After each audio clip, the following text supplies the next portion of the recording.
जो यशोदा मैया के माखन मिश्री में था।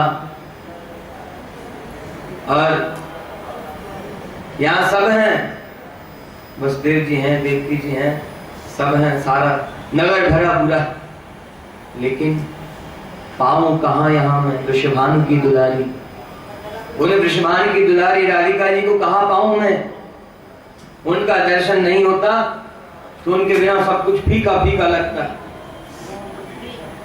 इसलिए उद्धव जी आप जाइए, हमारा संदेश लेकर के जाइए और उन ब्रजांगनाओं को, उन गोपियों को जिन्हें मेरे लिए अपना सब कुछ त्याग दिया, जिन्होंने आत्मसमर्पण कर दिया मेरे चरणों में, जिन्होंने मुझे किया था निज आत्म का समर्पण, उनके वियोग। हाँ, भगवान की आंखों से अश्रुधारा बहने लगी। भगवान गोपियों को याद कर करके बिलखने लगे। तो उद्धव जी यही विचार कर रहे हैं, उद्धव जी सोच रहे हैं मन में कि भगवान की कैसी लीला है, कैसा प्रेम है। आखिर उन गोपियों में भी कुछ तो ऐसा होगा जिसके लिए भगवान ऐसे रीझ करके रहते हैं। भगवान जिनके लिए अश्रुधारा बहा रहे हैं, कैसा सुंदर भाग्य है। बड़ी भागिनी है वो गोपियां जिनके लिए भगवान के हाथों से अश्रुधारा बह रही है। यही बात विचार कर रहे हैं मन में। सुखदेव जी कह रहे हैं परीक्षित, भगवान ऐसे ही हैं। भगवान को जो प्रेम पूर्वक अपनाता है, मतलब भगवान की चरण शरण होता है प्रेम पूर्वक, भगवान के चरणों में जो आत्मसमर्पण करता है, भगवान उसके ऊपर ऐसे ही रीच करते रहते हैं। भगवान के चरणों में जिसने समर्पण किया, भगवान उसके लिए अपने आप को समर्पण कर देते हैं। भगवान ने कहा उद्धव जी साहब हमारा संदेश लेकर के जाइए, नंद बाबा जी को, यशोदा मैया को, ग्वालिनियों को, हमारे गोप सखाओं को, सबको हमारा संदेश दीजिएगा और कहिएगा मैं लौट करके अवश्य आऊंगा, जरूर ही आऊंगा। वो ये ना समझे कि मैं लौट करके नहीं आऊंगा, ये उनको छोड़ दिया, उनको त्याग दिया, नहीं। उनको हमारी याद दिलाइएगा। उद्धव जी को सारी रात नींद नहीं आई। क्यों? भगवान के इसी 16 पे गुण का स्मरण करते हुए, भगवान के प्रेम का स्मरण करते हुए सारी रात बीत गई कि भगवान का कैसा प्रेम है इन गोप ग्वालों के ऊपर, इन गोपियों के ऊपर। कैसी हैं गोपियां? बड़े बड़े योगींद्र मुनींद्र जो त्रिकाल स्नान करते हैं, संध्या वंदन करते हैं और 24 घंटे 8 याम हर क्षण भगवान का स्मरण करते रहते हैं, ध्यान करते रहते हैं। भगवान जिनके ध्यान में नहीं आते, जो तरसते रहते हैं, वो बड़े बड़े योगींद्र मुनींद्र प्राप्त नहीं कर पाए, भगवान को देख नहीं पाए। और ये ग्वालिनियां, इनको ये सब विचार है, ये त्रिकाल स्नान करने वाले हैं, योगी मुनि ऋषि महर्षि। और ये तो ऐसी है कि ये 15-15 दिन तक स्नान नहीं करती। गाय दूधती हैं, दूध के छींटे पड़े हुए हैं, दही मस्ती हैं, दही के छींटे पड़े हुए हैं, माखन लगा हुआ है इनके लहंगों में, चुनरियों में। और गोरस से इनका अंग, इनके वस्त्र सदा महकते रहते हैं, इनका सारा घर गोरस से महकता रहता है। 15-15 दिन दही दूध माखन कपड़े में लगा रहे, कैसा होगा? घर में बच्चे, छोटे छोटे बच्चे हैं, बच्चों को दूध पिलाती रहती हैं, कपड़े गंदे होते रहते हैं, कुछ विचार ही नहीं, इनके अंदर कुछ विचार नहीं है। बड़े बड़े आचार्य विचारी जो दिन में 10 बार स्नान करते हैं, 3 बार स्नान करते हैं, त्रिकाल स्नान करते हैं और फिर भगवान की सेवा पूजा में लगते हैं। और कोई गलती से छू जाए, किसी की हवा मात्र लग जाए, तो फिर स्नान करने के लिए जाते हैं कि भगवान की सेवा कैसे करें, अशुद्ध हो गए। भगवान ऐसों के ऊपर नहीं रीझे। भगवान किसके ऊपर रीझ करके रहे? भगवान किसके ऊपर अपना प्रेम उड़ेल रहे हैं? इन गोपियों के ऊपर जिनका यह सब विचार नहीं। इसका मतलब ये नहीं कि आचार्य विचार ना रखें, भगवान की सेवा में शुद्धता न रखें। मतलब ये है कि यह सब तो गौण है, ये सब दोयम है, ये सब सेकेंडरी चीजें हैं। पहली चीज क्या है? भगवान के प्रति अनन्य अनुराग होना, अनन्य प्रेम होना। और अनन्य प्रेम भी कैसा? सांसारिक वस्तुओं को छोड़ करके केवल भगवान की सेवा, भगवान का दर्शन ही मांगना भगवान से। तो एक अनंतता, एक तो ये कि एकमात्र भगवान को ही भजो, दूसरा, भगवान को भजते हो, भगवान की सेवा करते हो तो भगवान से, भगवान के अलावा और कुछ चाहना नहीं, मांगना नहीं। ऐसी थी ये गोपियां, ग्वालिनियां, इनके ऊपर भगवान रीच करके, इनके ऊपर अपना सर्वस्व निछावर किया भगवान ने। ऐसा और कोई हुआ दूसरा? नहीं ना, हुआ ऐसा कोई? ध्यान दीजिए, श्रीमन नारायण भगवान की जय। देखिए, पहले आप कह चुके हैं और विश्वास मानिए आपसे सख्ती से पेश नहीं आ रहे अभी। हाँ बिल्कुल, पूछ लेना, आप यहाँ बैठे हुए लोग, आना जाना चलता रहेगा, ध्यान इधर उधर मत दीजिए, ये सब जगह होता रहता है, लोग आएंगे लोग जाएंगे भी, ध्यान दे करके बैठिए। और कोई हो यदि यहाँ तो पूछ लीजिएगा, रायपुर में ऐसे ही कथा चल रही थी और बीच में किसी ने अभद्रता की तो उनको बाहर ही करवा दिया था हॉल से। बहुत गलत बात है, अपराध है, भगवान का अपराध है। भगवान की कथा सुनने के लिए बैठे हैं और ध्यान इधर उधर है, तो फिर ये सब बातें इतने दिन से कहने का मतलब क्या, जब ध्यान देकर के सुन नहीं सकते तो? कथा हो रही है कुछ शिक्षा प्राप्त करने के लिए, कुछ सीखने के लिए, अपने आप में सुधार करने के लिए, और नहीं तो कथा यदि वैसी ही पसंद है, बस कथा चलती रहे, तो फिर ऐसे कथा सुनने का कोई लाभ नहीं है। कथा सुनकर कुछ शिक्षा प्राप्त की, कुछ सीखा, तब तो अच्छा, और नहीं तो सुनते रहिए ऐसे कथा। ऐसे कथा हजारों सुनिए, लाखों सुनिए। यही मौका है, भगवान ने कृपा करके मनुष्य शरीर दिया है, ये कान दिए हैं, आंख दिया है, बुद्धि दी है, तो भगवान में लगाइए इनको। इतने दिन से सुन रहे हैं, इस कान में जो श्रवण शक्ति दी गई है, ना सुनो। भगवान की कथा सुनने में यदि ध्यान नहीं है, एकाग्रता नहीं है, तो क्यों अपने आप को कष्ट देना? क्यों स्वयं को कष्ट देना? इससे अच्छा है फिर बैठ करके सिनेमा भी देखा जा सकता है। हाँ, कम से कम उसमें सुखी तो होंगे, कम से कम दूसरों का ध्यान भंग हो रहा है वो तो नहीं होगा, कोई एक आध तो सुन पाएगा। एक बार भी टोका नहीं, बीच बीच में बात भी करने लग जाते हैं। क्यों? आज का दिन है, कल का दिन है, आपसे हाथ जोड़ करके प्रार्थना है, साष्टांग प्रणाम पूर्वक कृपया ध्यान पूर्वक सुने। निवेदन है आपसे सबसे, ध्यान पूर्वक सुनिए। श्रीमन नारायण भगवान की जय। भाष्यकार श्री राम स्वामी जी महाराज की जय। श्री स्वामी जी महाराज की जय। भागवत गोष्ठी की जय। गोदार भगवान की जय। श्री सुखदेव जी महाराज की जय। श्री व्यास जी महाराज की जय। श्रीमद् भागवत महापुराण की जय। जय श्री राधे।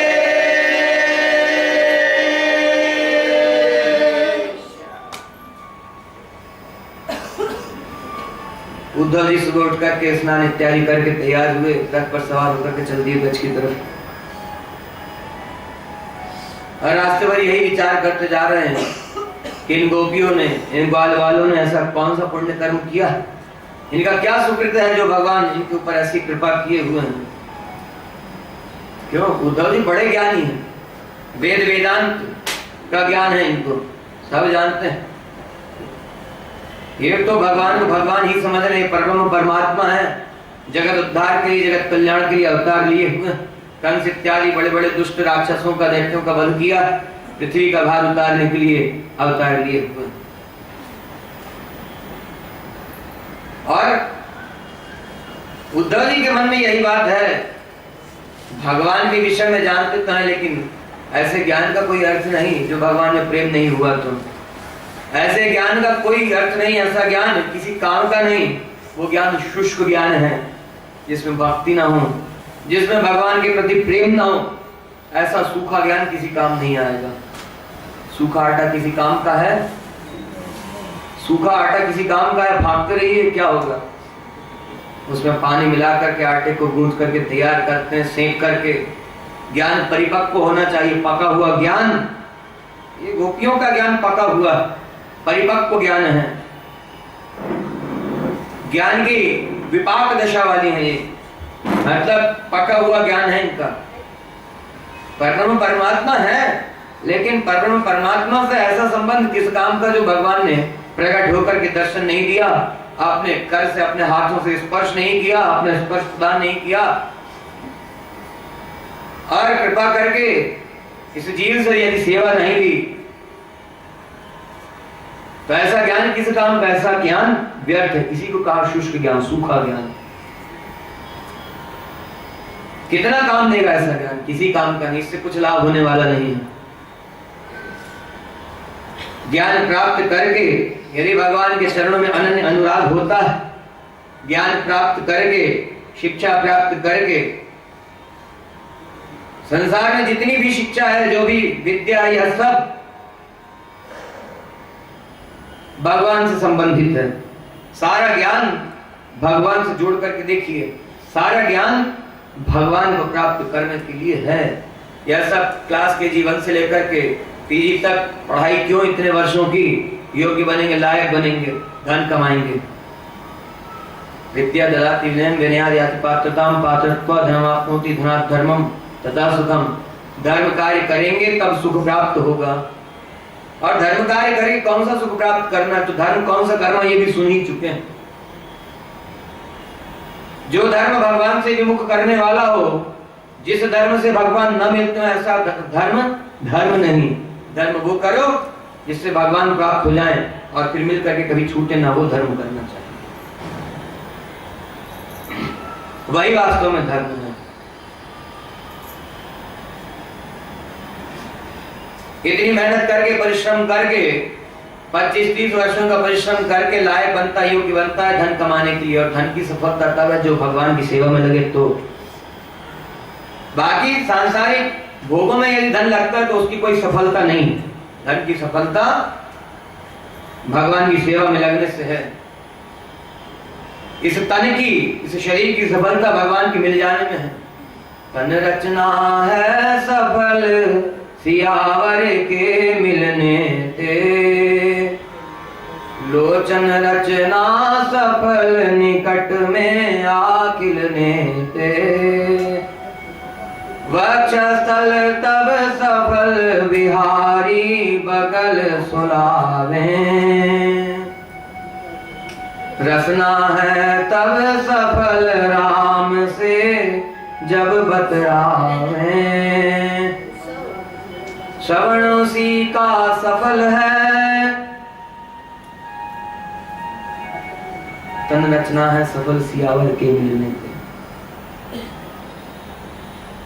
सब कुछ भगवान के लिए, ज्ञान भगवान को प्राप्त करने के लिए, और कान भगवान के शब्दों को सुनने के लिए, जिह्वा, मुख, रसना कहते हैं जीभ को, रसनेंद्रिय, रसना जीव को कहते हैं, भगवान से बात करने के लिए।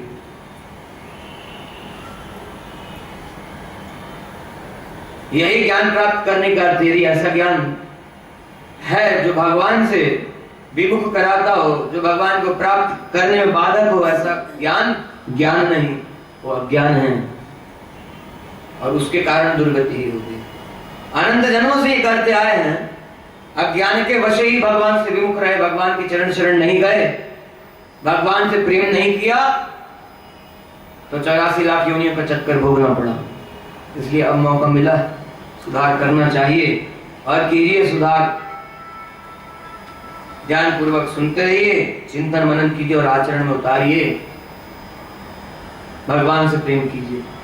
बाकी सांसारिक क्रियाओं से, सांसारिक लोगों से, सांसारिक ज्ञान से, सांसारिक किसी और चीज से प्रेम करना व्यर्थ है। भगवान की बातों का स्मरण करते हुए और उन गोपियों के विषय में, गोप ग्वालों के विषय में, नंद बाबा यशोदा मैया के विषय में सोच विचार करते हुए उद्धव जी पहुंच गए ब्रज में, वृंदावन में पहुंचे। सायंकाल के समय जाकर के नंद बाबा जी से मिले, खूब स्वागत सत्कार किया, हृदय से लगा करके मिले। क्यों?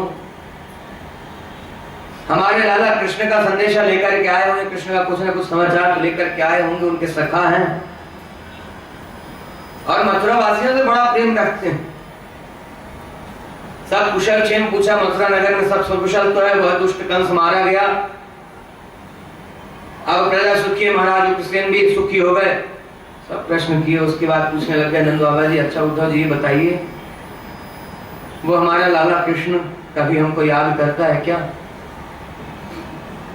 कभी अपनी मैया यशोदा को याद करता है, अपने सखाओं को, इन गाय बछड़ों को कभी याद करता है? यशोदा मैया भी थाल लगा करके बैठी हुई है, थाल लगा करके ले आई उद्धव जी के लिए। उद्धव जी पानी के लिए बैठे, लेकिन यशोदा मैया तो कृष्ण कन्हैया के ध्यान में उन्हीं के विषय में पूछी जा रही है। हमारा लाला कभी हमको याद करता है? माखन मिश्री पाया करता था, वहां तो बहुत अच्छे अच्छे व्यंजन पाने को मिलते हैं, बड़े स्वादिष्ट व्यंजन पाने को मिलते हैं, कदाचित याद ना हो। अच्छा ये बताइए, कभी कन्हैया याद करते हो? हमारी बात भी, हमारे विषय में वार्तालाप भी करता है क्या?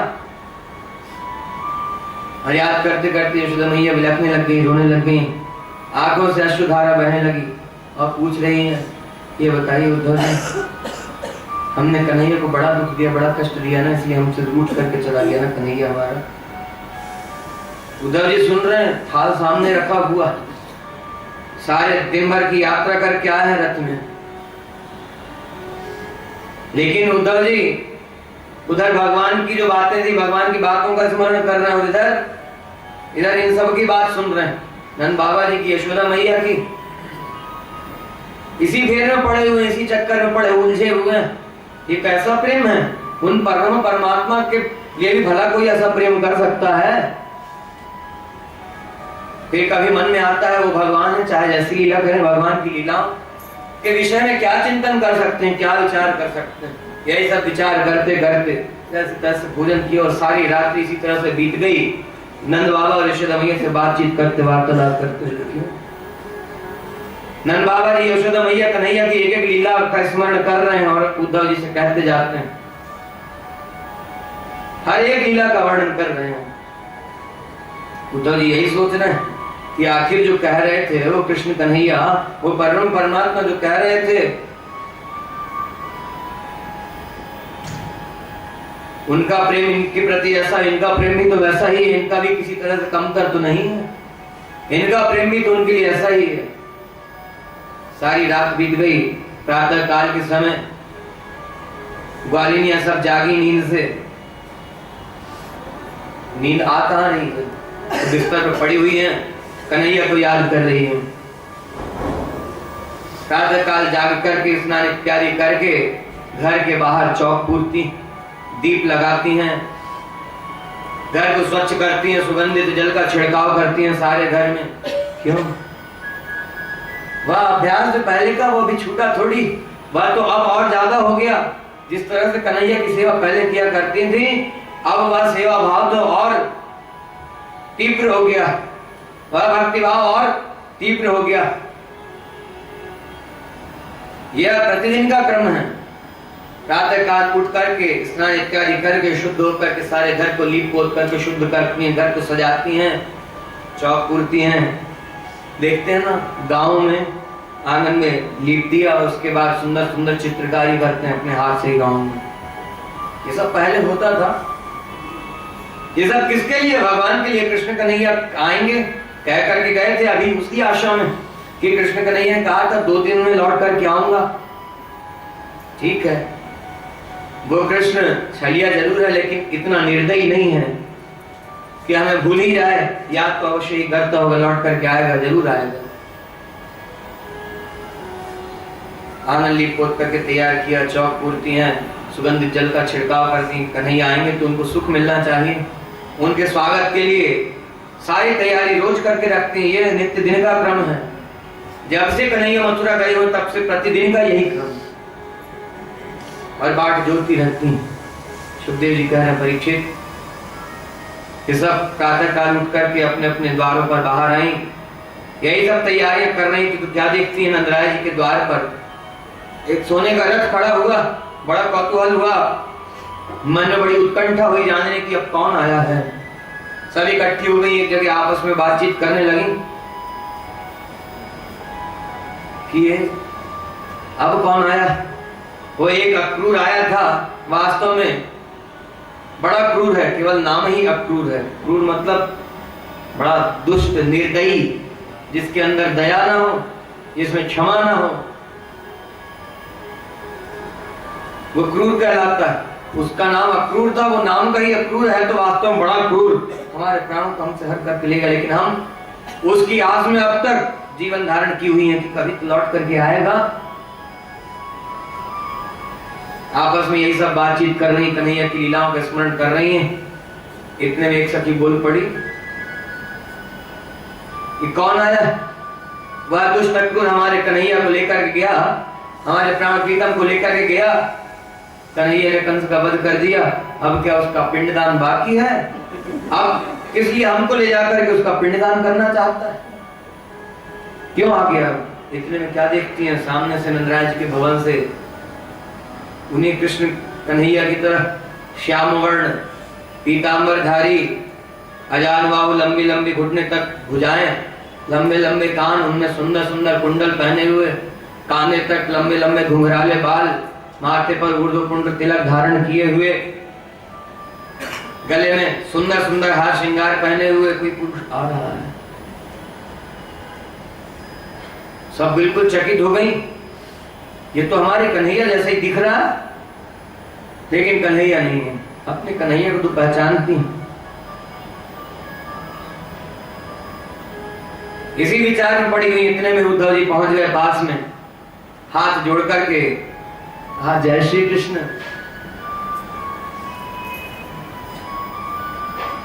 यही विचार कर ही रही थी, इतने अपना परिचय दे दिया, मेरा नाम उद्धव है। अच्छा अच्छा उद्धव जी, आइए, ब्रज में स्वागत है आपका, पधारिए। कहिए कैसे पधारना हुआ? सुखदेव जी कह रहे हैं, परीक्षित, उद्धव का नाम सुनकर कि जानती हैं उद्धव कृष्ण कन्हैया के सखा हैं। जैसे ही नाम सुना उद्धव, मन में तुरंत ही भाव आ गया, वाह, कृष्ण कन्हैया को स्वयं आना चाहिए था, उनके सखा आए हैं। कहिए कैसे पधारना हुआ, कैसे आए? बड़ी कृपा की। हमारे कृष्ण कन्हैया कैसे हैं ये बताइए। हमारे प्राण प्रीतम नंदन, यशोदा नंदन, गोपी जन वल्लभ श्री कृष्ण कैसे? सब सकुशल है, आनंद से तो है ना? इतने में दूसरी सखी बोली, हाँ आनंद से ही तो होंगे। अब हम ग्वालिनियों की कहाँ उनको फिक्र है, अब ग्वालिनियों को हमारा कहाँ स्मरण करते होंगे। अब तो मथुरा की नगर की राजकुमारियां हैं, उनको मोहित करने के लिए उनको अपनी तिरछी चितवन से निहारा करते होंगे, उनको आनंदित किया करते होंगे। अब हमारा कहाँ स्मरण होता होगा उनको। यही सब आपस में वार्तालाप करने लग गई। कुछ उद्धव जी से भी पूछ रही हैं, आपस में बातचीत कर रही हैं। इतने में एक सखी, एक ग्वालिनी, राधिका जी क्या देखती, एक भौरा आकर के आगे मंडराने लगा। देखा वैसा ही स्वरूप है जैसे हमारे उस छलिया कृष्ण का स्वरूप है, वैसा ही श्याम वर्ण का, एकदम काला काला। और उस भ्रमर की, भौरे की, मधु बोलते हैं भौरे को,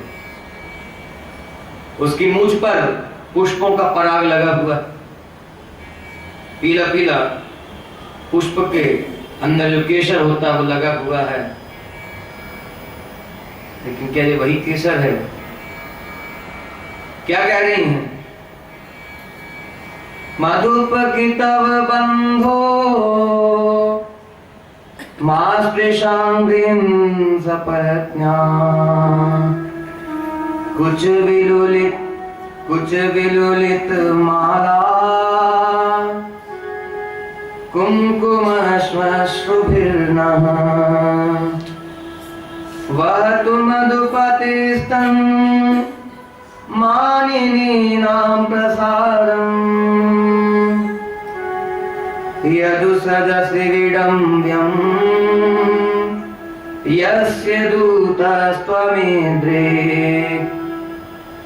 हाँ भ्रमर मधु, हमारे चरणों को मत छुओ, तुम्हारे स्पर्श करने से हमारा चरण अपवित्र हो जाएगा। स्पर्श मत करना, दूर हो जाओ।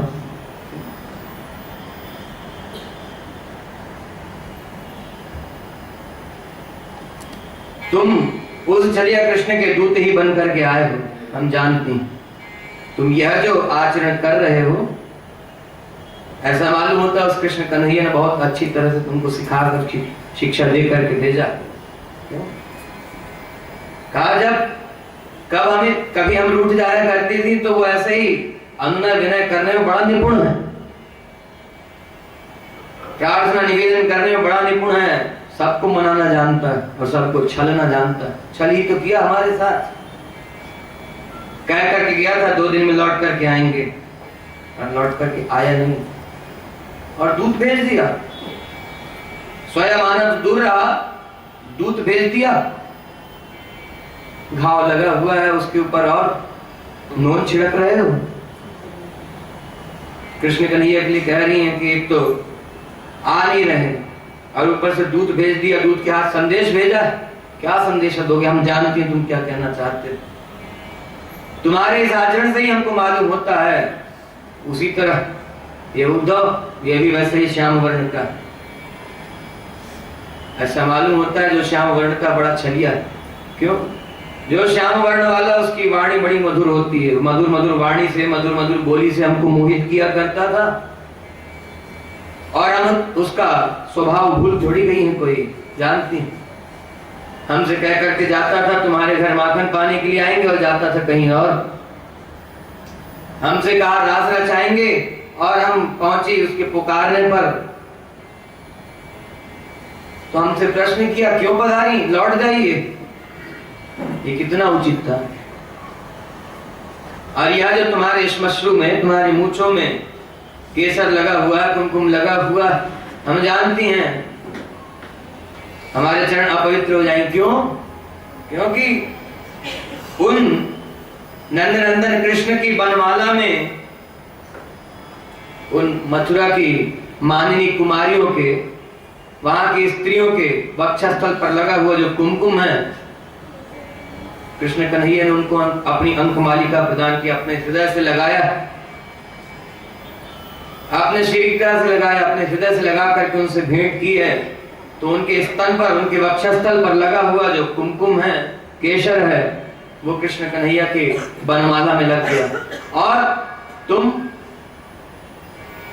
तुम्हारा तो स्वभाव ही है, हर एक एक फूल के ऊपर घूम घूम करके उसका पराग ले लिया करते हो, सार ले लिया करते हो, अपना आनंद ले लिया करते हो और उसके बाद कहीं और चले जाते हो, किसी और के पास चले जाते हो।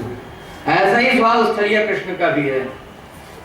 हमारे साथ जब तक मन रहा तब तक रहा, हमारे साथ छल करता रहा और हमें छल करके फिर उस मथुरा में जाकर के वहां की स्त्रियों के साथ, वहां की कुमारियों के साथ प्रेम लगा रखा है। उन्हीं के वक्षस्थल पर लगा हुआ कुमकुम कन्हैया के वनमाला में, पुष्पमाल में लग गया और उस पुष्प में जो पराग है, उस पराग को लेने के लिए तुम जाकर के पुष्प पर बैठे, कन्हैया के गले में जो वनमाला है और उस पर लगा हुआ पराग के साथ जो कुमकुम है वो तुम्हारे इन श्मश्रुओं पर, मूंछों पर लग गया। इससे समझ में आता है कि वो कृष्ण कन्हैया हमें कितना याद करते हैं। उद्धव जी ज्ञान की बात करने लग गए, वेद वेदांत का ज्ञान पढ़ाने लग गए गोपियों को। कहा वो परम परमात्मा है, चर अचर सब में व्याप्त होकर के रहते हैं, कण कण में विद्यमान होकर के रहते हैं, हम सब के अंदर अंतर्यामी स्वरूप से विराजते हैं।